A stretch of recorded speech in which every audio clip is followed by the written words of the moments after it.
Waiting in the quiet place, longing for embrace. Lord, I look to you. You're faithful to reveal your heart. From the very start, I was meant for you.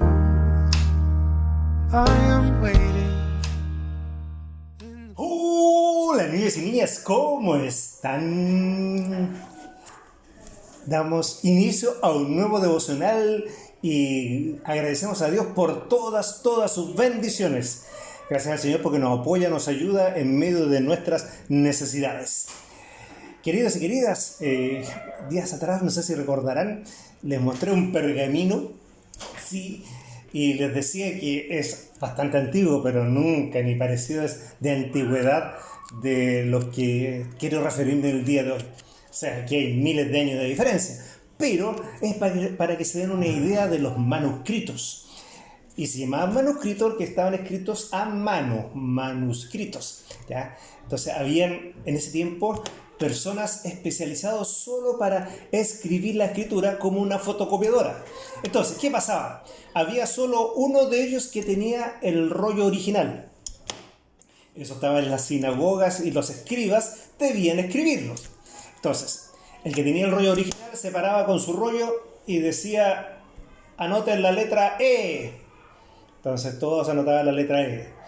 Ahora la N, y ponían la N. Espacio. Otra E. Ahora la letra L. Vamos entonces en el. Ahora la letra P. Y así iban. En el principio creó Dios los cielos y la tierra. Por ejemplo, si era el libro de Génesis. Después que ya escribían todo un pergamino, ya tenían que leerlo uno por uno, su rollo, y el maestro mayor que estaba con el pergamino original iba comparando. Entonces, uno de ellos decía, yo escribí en el principio creó Dios el cielo. No, dice, no es el cielo, es los cielos, así que tú tienes que destruir el pergamino del cielo de nuevo. Tenían que romperla, no podían equivocarse, porque decía, es la palabra de Dios. Tan importante era para ellos esta transmisión y copias de los originales, que si escribían la palabra Jehová, Yahvé o Yahweh, el nombre de Dios, ellos tenían que bañarse o lavarse las manos, porque iban a escribir un nombre sagrado. Entonces se bañaban y decían, ahora vamos a escribir el nombre de Jehová o Dios, y escribían Yahweh. Entonces, estos escritores eran espectaculares porque de esa manera se aseguraban que los escritos fueran igual y no que cada uno escribiera lo que se le ocurría. ¿Ya?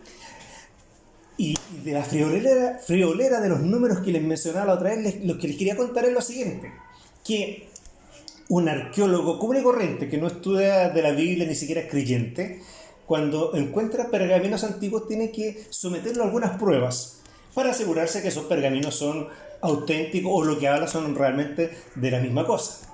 Entonces, quiero contarles de un hombre que se llamó Julio César, que fue un militar, un político que hizo unos cambios tremendos en Roma.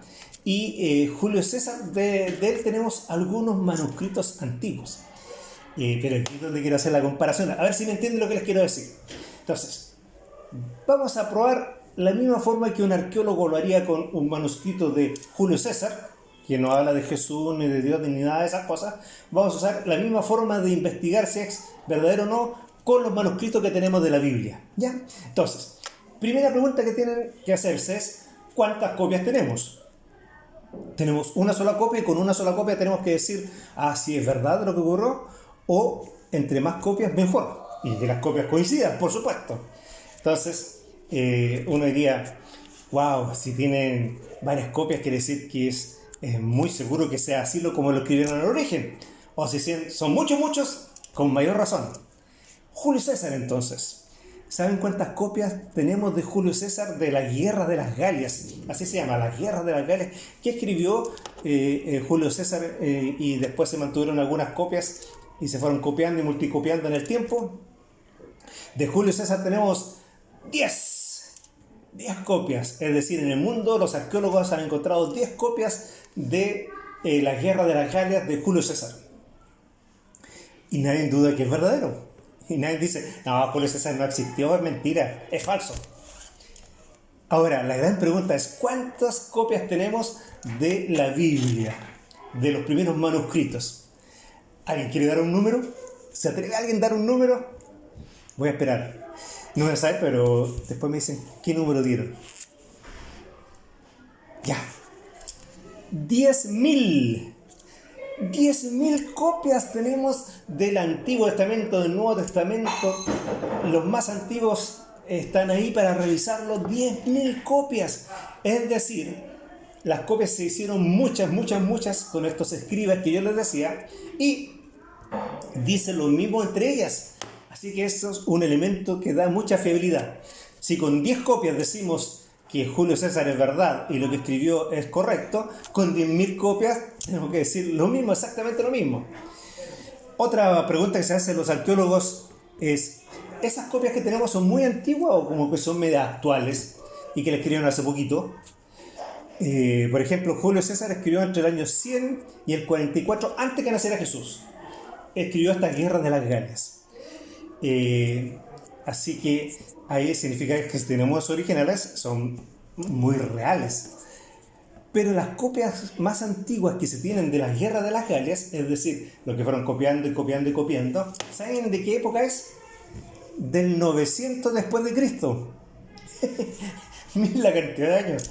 O sea, han pasado demasiados años desde que se escribió a los más antiguos que existen en el mundo de Julio César. Ahora, de las escrituras, de los pergaminos bíblicos, desde que nace Jesús, ¿saben cuál es el más antiguo que tenemos? Que se han descubierto. Los más antiguos, estas copias más antiguas son del año entre el 45 y el 60 después de Cristo. Es decir, si Jesús murió a los 33 años, 20 años después ya estaban escribiendo y tenemos los primeros manuscritos de esa época. Es decir, eran muy cercanos a la fecha en que conocieron a Jesús. Así que más fiabilidad nos dan estos escritos. Y una tercera, y con esto termino. ¿Quién es el autor? En la Guerra de la Galia el autor es, en este caso, Julio César. Y ya se ha confirmado de esa manera. Y con los manuscritos de la Biblia, ¿quién es el autor? Nos hemos dado cuenta que fueron personas que estuvieron cercanas al tiempo de Jesús, como Lucas, como Mateo, que fueron sus discípulos. Es real, es cercano, por lo tanto ellos contaron lo que vieron. No fue que alguien después le contaron y después le contó a otra persona y esa otra persona lo escribió, no. Ellos vieron los actos y las acciones en vida. Espectacular, ¿verdad? Así que nuestra Biblia es fiable, es real y podemos decir, gracias Señor porque has preservado tu palabra. ¿Qué les parece?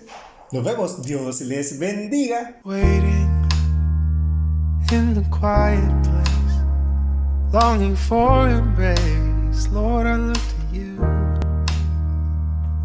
You're faithful to reveal your heart from the very start. I was meant for you.